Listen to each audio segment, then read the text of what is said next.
Today we're here to talk about how to get the best mortgage rate. Over the last 9 months, rates have been at historic lows. Really, everybody talks about 5%. They've even been as low as 4.5%, even 4.25%. So if you've got good credit and you've got some equity in your home, you can right now get a great 30-year or 15-year fixed rate and lock it in for the foreseeable future. A lot of people have already done it. The window is just beginning to close.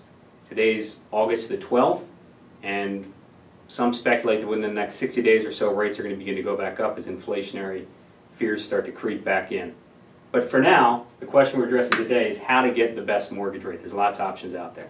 Okay? First thing to do the math. Okay, sit down with your current mortgage payment. Everybody knows what your mortgage payment is. Let's say it's $1,500. Okay? There's lots of calculators online. Bills.com has one on our site. You can go to any of the major Yahoo, MSN, AOL, all those sites. Everybody's got a mortgage calculator. Okay, so you can do the math online. Okay? So calculate what your current payment is. Identify what your current payment is. Then calculate what your new payment might be. So you're going to say, well, where do I find the rate? Just take a market rate. Go to Bills.com. We've got a market rate right there in the mortgage section of our site. Again, you can go to any of the places that have calculators. They're going to give you kind of a general interest rate, a kind of ballpark. It's not going to be your rate per se, but it's going to be a ballpark. It's close enough. That's going to be gives you a good idea what the market is.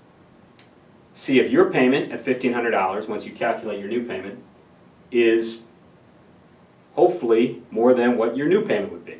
And the idea is that that's going to be savings that you're going to see every month. It's a very personal decision. People say, well, should I save a point on my interest rate? Should it be a half a point? Is it a quarter point? Is it 2 points? It really doesn't matter. It comes down to your payment. Okay, so it comes down to how much you can save each month and whether that's worth it for you. In the case of $1,500, if your payment now is $1,500, your new payment's $1,250, that's a $250 a month savings. Pretty significant. I think for most people, you're going to make the choice at $250 a month, nearly $3,000 a year. Your closing costs are going to end up being about $5,000 or $6,000. It'll take you a couple of years to pay those off. In the meantime, though, your cash flow, you're saving $250 a month. I think most people are going to make the decision that that's worth it for them. Okay, so you do the math. You decide if you can save money. Next thing to do, if you think that you can save money here, start to gather your documentation. Okay, it's very straightforward. You're going to need all your income documentation, your tax returns for the last 2 years, or your W-2s, your 2 most recent pay stubs, the last 6 months bank statements, or in some cases 3, from your bank accounts, and then any other paperwork you have, maybe your current mortgage. If you have other income, you need to be able to document that. If you have other expenses, you need to be able to document that. If you have any kind of business interests or any kind of rental properties, you need to be able to show all of that. So just make sure that you gather as much documentation as possible. Have that in a file. Now you're ready for the next step, which is find a lender. Start to shop for a lender. The easiest place to start, I'm a little biased, but the easiest place to start is on Bills.com. We've got a nice lender finding service where you go in, you give us about 25 fields of information, basically give us your current loan situation, what type of loan you're looking for, and then lastly you give us your contact information.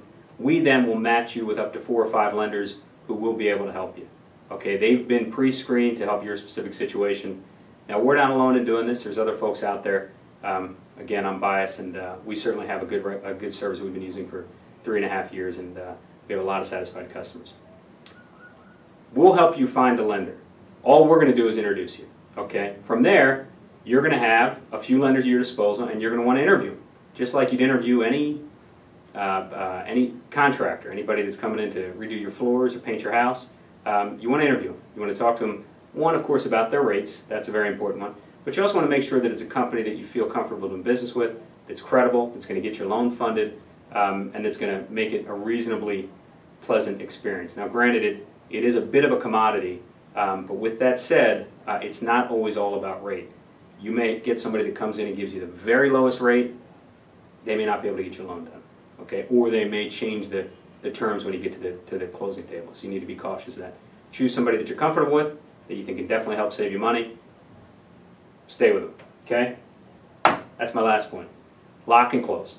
So once you find your lender, you've got your docs in, you've submitted to them, they've asked you for all the other docs, Rates are very variable right now. They're up and down, okay? So take your time. Wait until that rate is in a situation where it's going to save you money. One thing I'll caution, a lot of people say, well, I'm waiting for it to go to 4 3/4.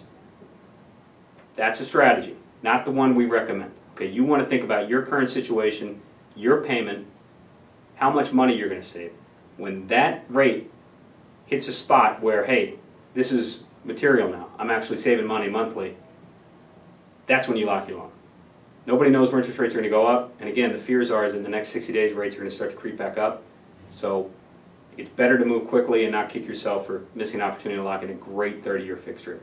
Good luck, and we hope to see you soon.